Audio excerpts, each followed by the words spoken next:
Happy New Year, Vineyard. I'm Mike, I'm one of the pastors here, and I am so happy that you decided to join us for church this week. Our lead pastor, Chris Figueretti, has a message to kick off the new year that you definitely want to hear. In his message, Pastor Chris is going to be leading us to celebrate what God is doing in and through our church and to challenge us on how to make the new year meaningful. Chris is going to share some of the amazing ways that God is touching our community through the Vineyard. And if you'd like, you can support the ministry we're doing here. You can do that by going to our website and clicking the Give button. Before we hear from Chris, though, let's take a couple of minutes to worship God with song. I'd encourage you to silence your phone, try to pause any distractions, and let's worship our God together.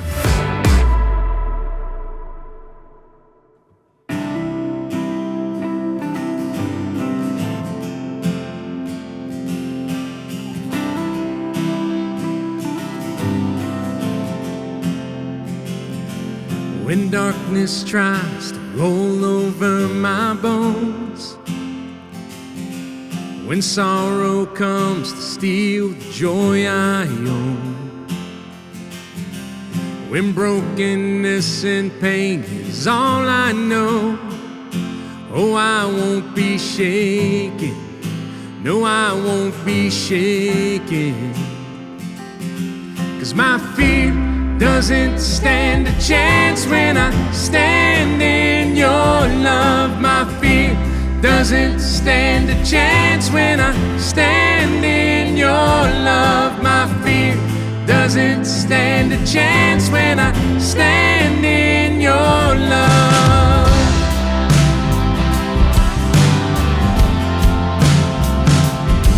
Oh, shame no longer has a place to hide, and I am not a captive to the lies. I'm not afraid to leave my past behind. Oh, I won't be shaken, no, I won't be shaken, 'cause my fear doesn't stand a chance when I stand in your love. My fear doesn't stand a chance when I stand in your love. My fear doesn't stand a chance when I stand in your love. Yeah, yeah. There's power that can break off every chain. There's power that can empty out a grave. There's resurrection power that can save. There's power in your name.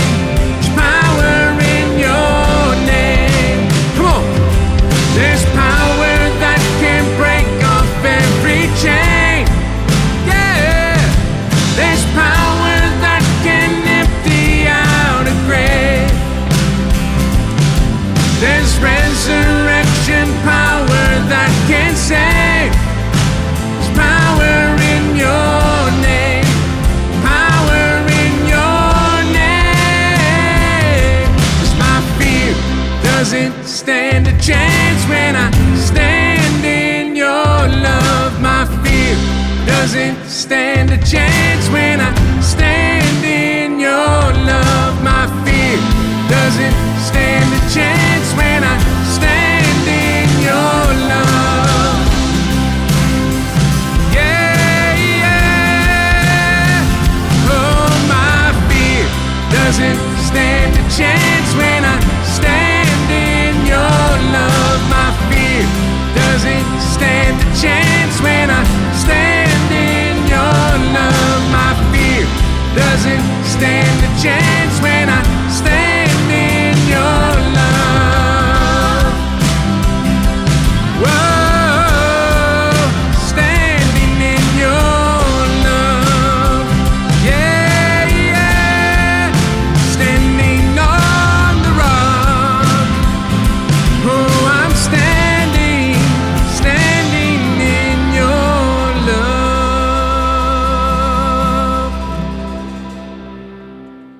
Well, welcome to 2022, everyone. So great to be with you today. We are going to do a special sermon today. We're going to hop back into our series in Mark next week because we're not quite done yet. But this week, I'm going to do a kick off the year message. Now, beginning of the year messages typically go something like this. If you want to have the best year ever, then you should set some goals. You should have a plan. You need to exercise more and eat less. You probably ought to read your Bible every day and pray regularly, give regularly, and then it's going to be an awesome year.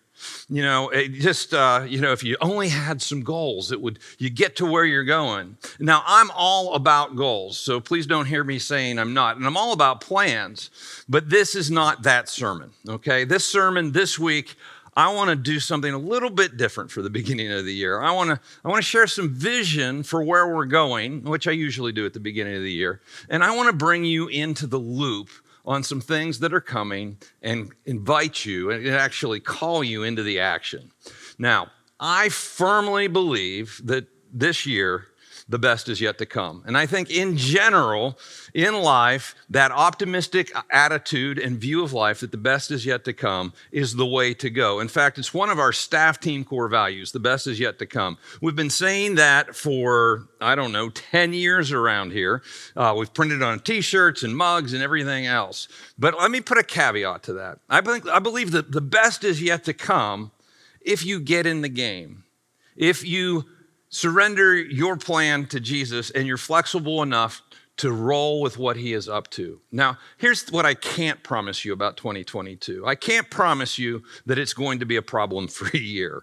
I can't promise you that if you do this, this, and this, you have this goal and this plan, that everything's going to be up and to the right. There won't be any setbacks or anything like that. That's not biblical. That's not reality. That's not life, is it? We all lived enough life to know that there are problems. Jesus said, in this world, you will have trouble.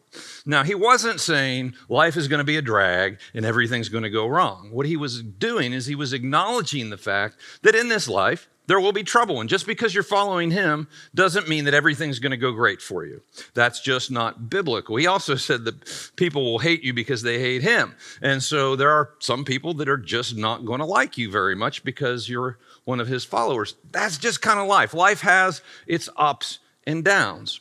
2022 will have its ups and downs. But, I believe that it's going to be an amazing year if you're on God's team and in on what he is up to. But it might be a hard year. It might be an easy year. You might have a lot of triumphs. You might have a lot of defeats, probably a mixture of both. Usually most years go that way.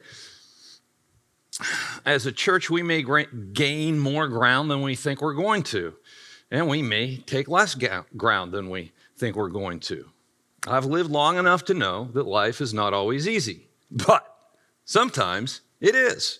We'll see. I've also lived enough life to know that plans change.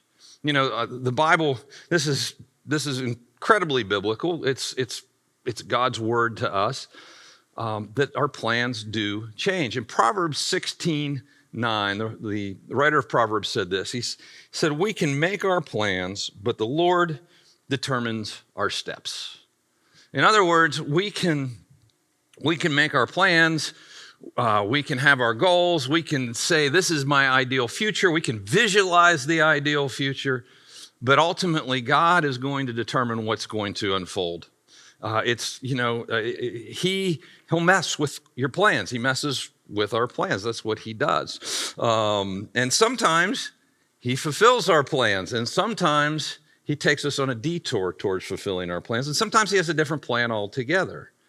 Now, how you handle that reality will determine how great your year is or how not great your year is. In James chapter 4, the apostle James captured this same idea. He said this, Now listen, you who say, today or tomorrow we will go to this city or that city, spend a year there, carry on business, and make money. Why, you do not even know what will happen tomorrow. What is your life? You are a mist that appears for a while, or for a little while, and then vanishes. Instead, you ought to say, if it is the Lord's will, we will live and do this or that. What James is getting at, what the writer of Proverbs was getting at, and trying to teach us is a little bit of humility. The way we say this in West Virginia is, Lord willing, and the creek don't rise, right? We're going to do this, this, or that. We've got this plan. This is going to happen. But you always tack on to the end of it, Lord willing, or the creek don't rise. That's just living out this James scripture right here. And what James is teaching us is, I think, the secret to life. And that is not to not have plans or not have goals, but to hold them loosely and to walk humbly with our God. Humility and surrender. See, and humility is maybe one of the most liberating, freeing principles of following God that you can learn. And surrendering to his plan for your life. Now, some of you are control freaks. You want to control everything. Everything needs to go just how you have it planned. This can set you free if you can learn this in here. See, when your plans get messed up, it doesn't mess with you when you know this. Let me say that again. When your plans get messed up, it doesn't mess with you. If you are walking humbly with God and you are surrendered to his plan above your plan. Guys, we are part of God's plan. That's how life works. He's not part of ours, all right? But so often what we try and do is we try and control God and make him fulfill our plans. About 8 or 9 years ago, we did a big campaign here at the church we called Next. And we had a bunch of projects that we wanted to do. It wasn't like Be the Blessing that we do every year. This was bigger. This was a 3-year capital campaign. And we had these projects that we wanted to do. One was we wanted to buy the warehouse up the street that we did buy. Actually, very quickly we bought it, we remodeled it, we called it the Outreach Outfitter. And for the last 8 or 9 years, we have been doing all of our outreach out of there with storage. It has been a key part of the strategy of our church for the last 8 or 9 years. It was great. We got that done right away, checked that off the list, have been using it ever since. We also wanted to raise money to outfit churches out in the jungles of Vietnam with some big screen TVs and computers, and to bring something into these villages and basically bamboo huts that served as churches, and whole villages would come together and they would be able to take the Alpha course and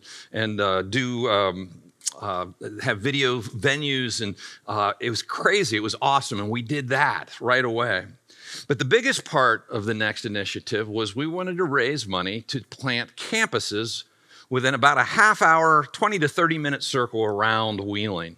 And so we wanted, one out be somewhere between St. Clairsville and Cambridge, one in Washington, one up in Weirton area, one down in Moundsville, and this was the dream. But initially, the first one we were going to plant at the Highlands, because we were out of space at our campus on Warden Run. And so we did that. We did that pretty quickly. We launched the campus at the Highlands, and it grew, and we started reaching people in Western PA that we weren't meeting before. In fact, many of you here today are here because we had the campus at the Highlands, and it was really, really cool.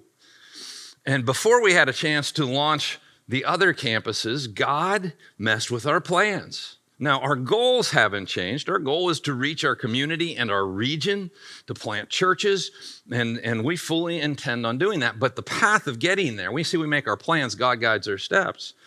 Well, he took us on a little detour. He opened up the opportunity to bring the Highlands and our Warden Run campus together, because we were kind of out of space at Warden Run again, and to bring them together at the Capitol, and opened up an opportunity that we just could not have made happen. It was God guiding our steps and God messing with our plans. Now, that said, he's been preparing us for that, I believe, for that vision, that plan. Ultimately, it's up to him. We are set up better to do that now than we've ever been. And so I do expect that to come in the future. But then we were at the Capitol, and COVID hit. Now, I don't know if you were planning for a worldwide pandemic, but I know I wasn't. It was not my plan. Who could have predicted that? But again, we make our plans, but God guides our steps. And none of us have a crystal ball, do we? But here's what I know, and here's what I have learned over these years, and that is this. If I will humbly surrender my plans to God and allow him to guide my steps, reprioritize my goals, I will end up where I'm supposed to be. We as a church will end up where we're supposed to be. And here's the beautiful part of this. The journey is so much better if you just accept this. It is full of love instead of angst. It makes life rich because you know you're in on what God is doing, and you're in on it with people that you're not like stressing out because you're trying to make something happen that God isn't doing. Guys, as we sit here at the precipice of 2022, we have a ton of stuff to celebrate. You know, the journey hasn't gone as I envisioned it step by step. But again, I believe we're in a better place now than we ever could have been if we hadn't been just in for the journey with Jesus. You know, 2 years into COVID, our church is reaching more people than we were reaching before COVID. We have a 50-person campus in East Wheeling that is primarily reaching homeless folks that we had never even dreamed about, that God brought out of COVID and guided our steps towards that.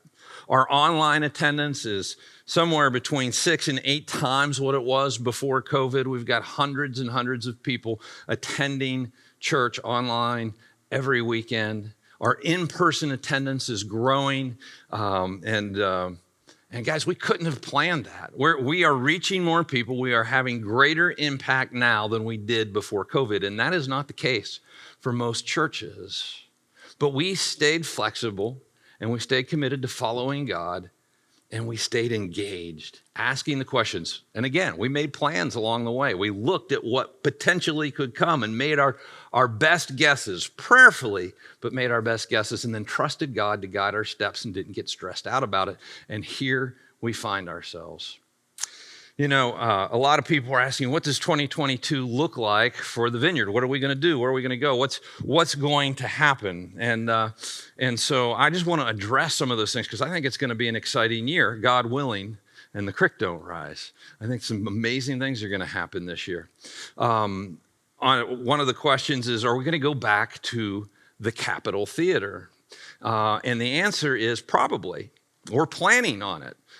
We left this facility on Warden Run Road, not because we don't love it here. We love it here. This is home. This has been our church building for 24 years. It's comfortable, it's homey, it's easy and all of that. But if you ever allow a building to determine your reach as a church, you're dead. Like, we can't do that. And our reach is directly impacted by our ability to accommodate new people. And if we can't accommodate new people, then we can't just stay where we are. So the plan is, in looking at the trends of attendance and watching COVID, because who knows what variant's coming out tomorrow that's going to disrupt everything. We just don't know. But looking over the last few months, my guess is sometime this year, we're going to make the jump back to the Capitol Theater. And it's going to be fantastic. Now, if you remember, when we moved to the Capitol Theater initially several years back, if you weren't around then, we did. We were meeting here. We moved downtown to the Capitol Theater. We purchased the Kaufman Building, which is down the street a little bit, as an insurance policy for children's ministry, because we recognized that the ballroom was very limited in space and we would run out of children's space long before we would run out of adult space, and that was going to be a choke point. So we bought the Kaufman Building. It was not terribly expensive as an insurance policy, so we had some place to go if we needed to with children's ministry. Now, it was less than ideal as far as location, and it certainly needed a lot of work, but that was the only option available at the time. Well, since then, another option has come up, And so we moved on that other option. And we are in the process of selling the Kaufman building. So I want you to know if we end up on the front page of the newspaper again, the Kaufman building, we are in the process of selling that. And we purchased and now own what is called the Ohio Valley building. It's directly across the street from the Capitol on the way from the parking garage to the Capitol Theater. It's what was formerly the Children's Museum building on the corner of 10th and Main Street, and it goes all the way to Market Street. It's a block-long building. It's so cool. It's a huge building. There's some tenants in there that help pay for it, and it is usable. And our plan is to renovate it. We're working with an organization out of California called Plain Joe Studios that does design work for these kind of projects and for churches. They're mostly Disney Imagineers who have moved from that field over into working with churches and doing this kind of design. And we're going to make it a children's wonderland, a destination point so kids will bring their parents to church on Sunday morning. We're planning to grow, guys. We're planning on reaching our community for Christ because that's what we're here to do. So that's going on this year. Also, if you remember all the way back to the end of November, we did our Be the Blessing weekend. And just want to give you a little bit of information on what's going on with that because a lot of those projects are going to be unfolding now this year. We upped our goal from $25,000 to $300,000. And in a month, you guys have come together to give over $340,000 in 1 month's period of time. I mean, for me, that gives me goosebumps, not because I'm into money, but because it's like God is just providing abundantly and we're all along for the ride, and I love that. Because of that, we are able to move forward with every project. We started this week looking for a house for the Hope Center. We sent them a check, Hope Center Ministries, we sent them a check for $250,000 this week.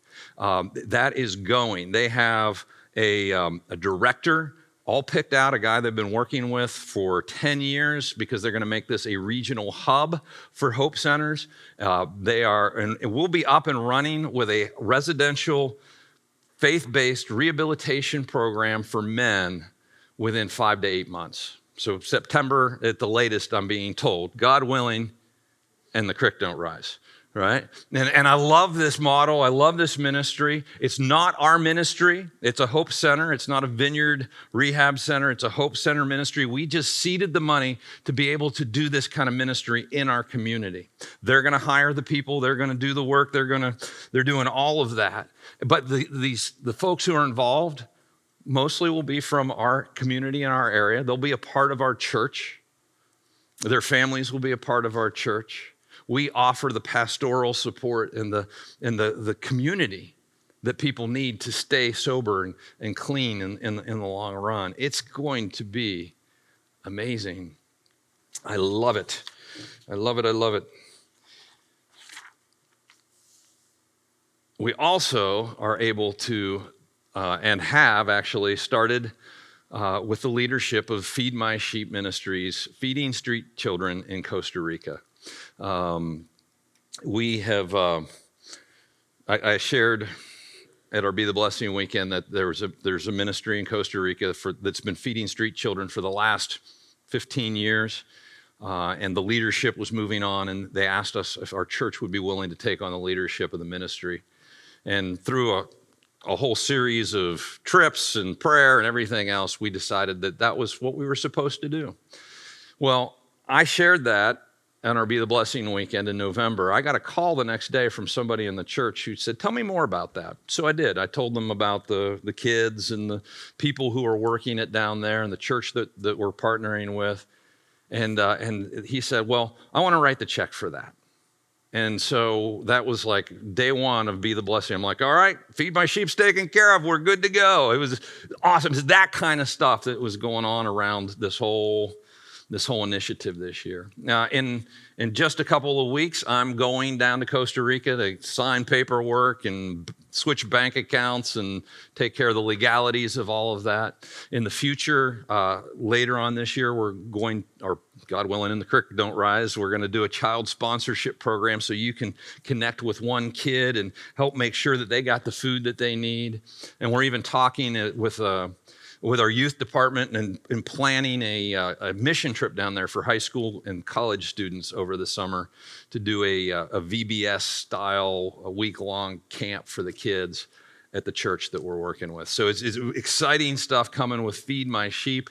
We're also working on a faith-based after-school program at Madison. That kicks off at the end of January.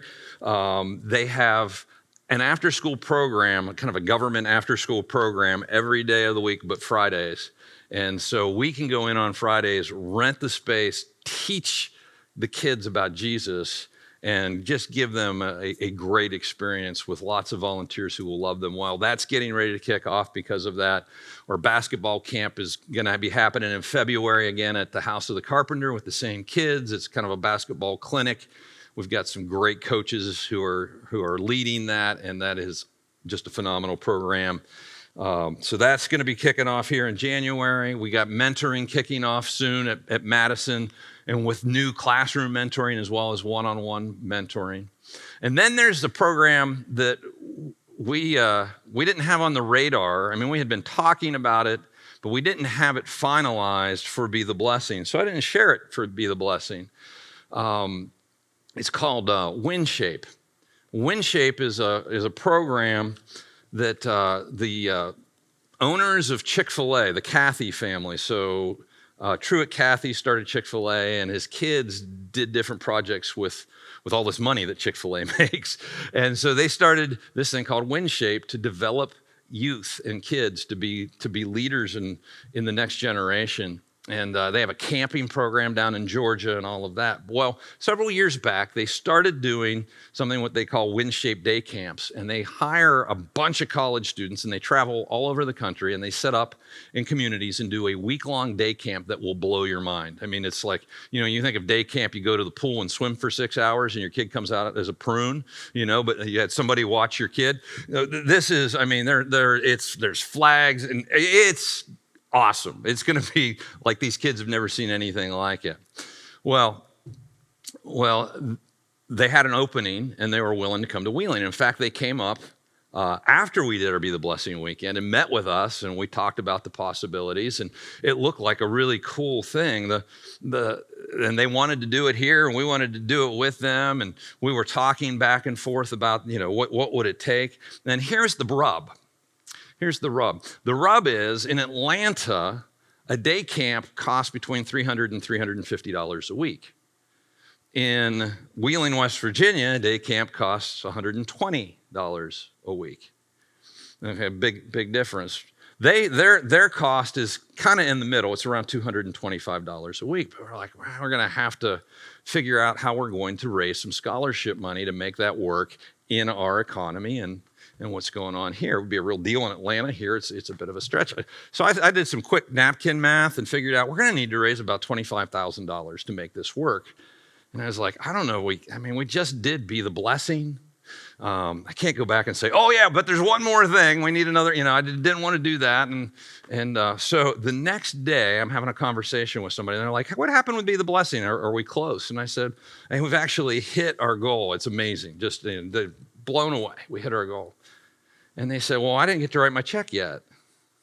And I said, well, we do have this other thing, and told them about WinShape, and gave me a check for $20,000. So we're doing WinShape. I mean, this is just, guys, I've never seen anything like this. This is just amazing. So we're going this summer, I believe the first or second week in August, we are going to do a WinShape camp in Wheeling, West Virginia. If you've got kids age 5 to 8th grade, you're going to want them plugged in and a part of this camp.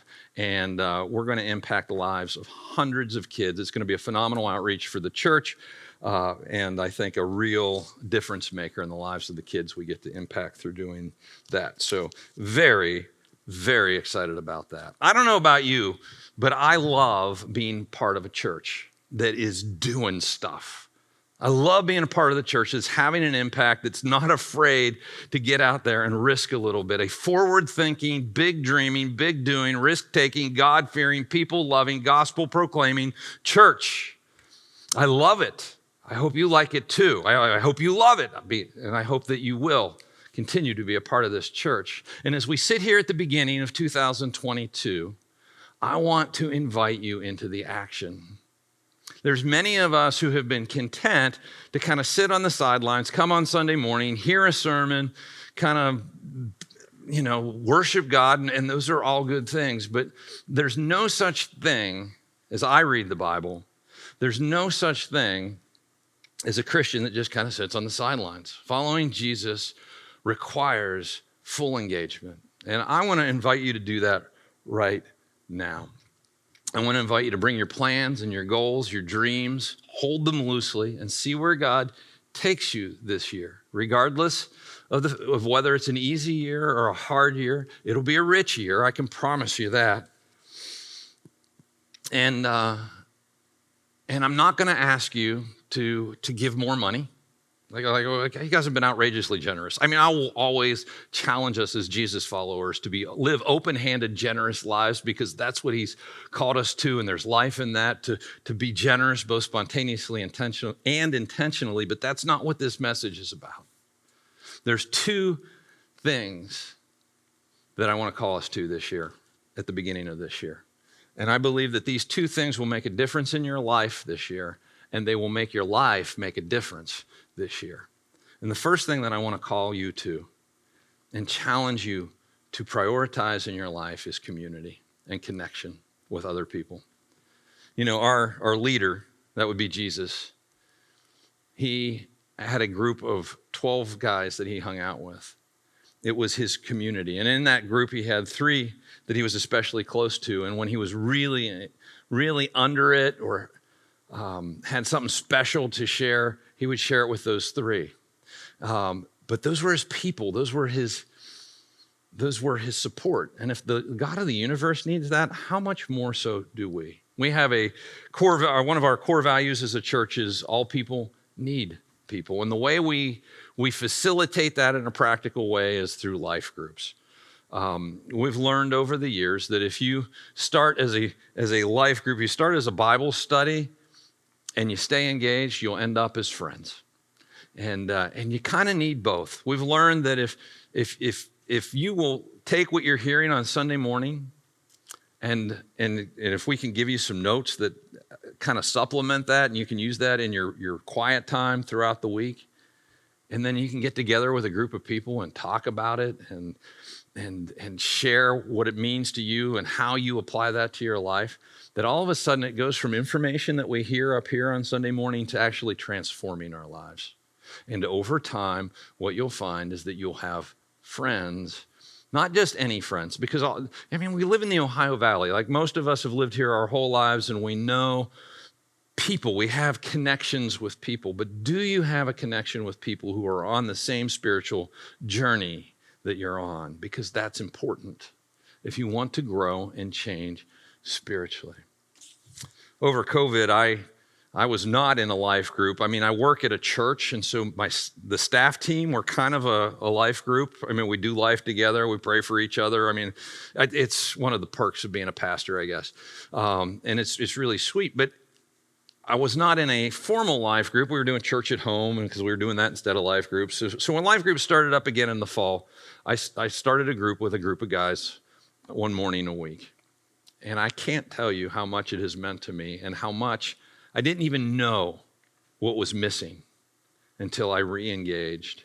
And over the course of the last semester, we have become friends. We have begun to share life, and I think we're just getting started.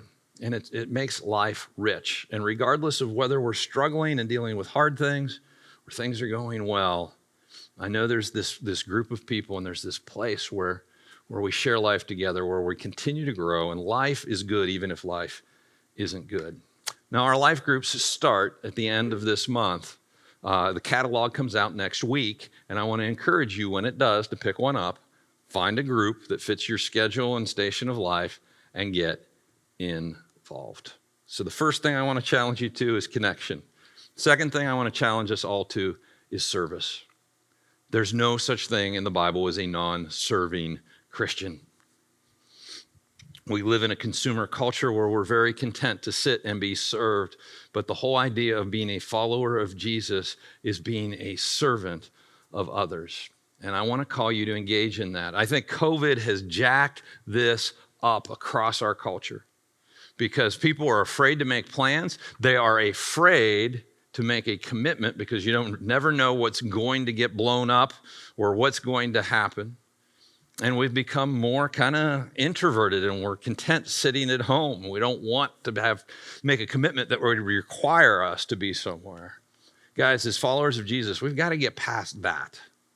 That's something we have to consciously choose. I call it post-COVID commitment syndrome, and you need to get past that. And we've got some phenomenal opportunities to serve and make a difference with your life in the lives of others in our church. If you like kids, we've got a children's ministry that goes on Sunday morning and programming that's going on throughout the week that you can get involved with. If you like youth, high school students, or God bless you, middle school students, we've got a gathering of about 70 to 80 youth every Sunday night here at the church that need mentors and people who will love them and listen to them and walk with them and teach them about Jesus.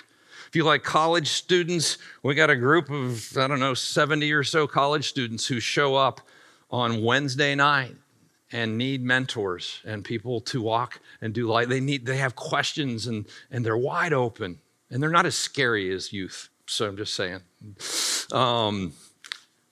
We have opportunity in the arena of production and worship arts. You don't have to know how to run a camera or a computer or lights or any of that. We can teach you how to do all of that. What you need is a heart to serve other people and the willingness to say, I'm going to come and I'm going to learn. We'll teach you all about that, and it's actually really a whole lot of fun. And if you have a heart to welcome people, then our hospitality and first impressions team would love to have you. We had a memorial service for one of my dear friends, Patty Crutchfield, who passed away last month. She has been the face of hospitality in this church for as long as I've been here, 27 years. I'm here today because I walked in this church and Patty gave me a hug. And I've talked to others who have said the same thing unsolicited. And I knew I was home and I knew I would be missed when I wasn't here. And that warm welcome, care, we need an army of people to do that. You don't have to be a hugger. You could be a handshaker. But if you can make people feel welcomed, and makes a huge difference. And there are a bunch of ways you can serve in that ministry. If you like to pray for people and care for people, we've got opportunities for you. Or you could lead and or host a life group. That's a possibility too. There's a lot of opportunities. And I want you to, on your Connect card, if online, you can fill it out online. If you can check it off on the Connect card, sign up to serve in some of these areas. And then you can pick one. You don't have to do all of them, but pick a couple that seem interesting to you. And we'll follow up with you and we'll get you plugged in. Guys, goals, weight loss, health, all of that stuff, those things come and go. But these things make life rich. They do. So next week, we're back into Mark. We got 4 weeks left. Then we're going to launch into a new series called Freedom from Fear. And that'll take us to around Easter time. And then we are launching into another big book of the Bible study that is going to be so fun. It's going to be an epic adventure. I'm not going to tell you what it is, but stay tuned. Buckle up, guys. God willing, and the creek don't rise, this is going to be a year to remember. Lord Jesus, thank you so much for your hand upon our church, your hand upon our lives, for the vision that you've given us for the future and the fact that you hold that in your hands, God. We invite you to guide and direct our church, to guide and direct our lives, Lord, and to make 2022 an amazing year. In your name, amen. Well, what a powerful message by Pastor Chris. And in his message, Chris is challenging us to take a step of faith in two areas. And these areas will make a difference in our lives and help us to make a difference in the lives of others. The two steps were connecting with others and serving others. So if you're ready to answer Chris's challenge, here's how you can get started. You can connect with others in the church by signing up for a life group, and we're going to start those signups next weekend. And you can sign up to serve others on your online Connect card. Just press the Connect card button. Let us know where you'd like to start serving on the card, and one of us will be in touch to help you get plugged in. Well, thank you for joining us today. We hope you have a great week. And if you're in the Wheeling area, we'd love to have you join us in person next Sunday at either 9:30 or 11:15.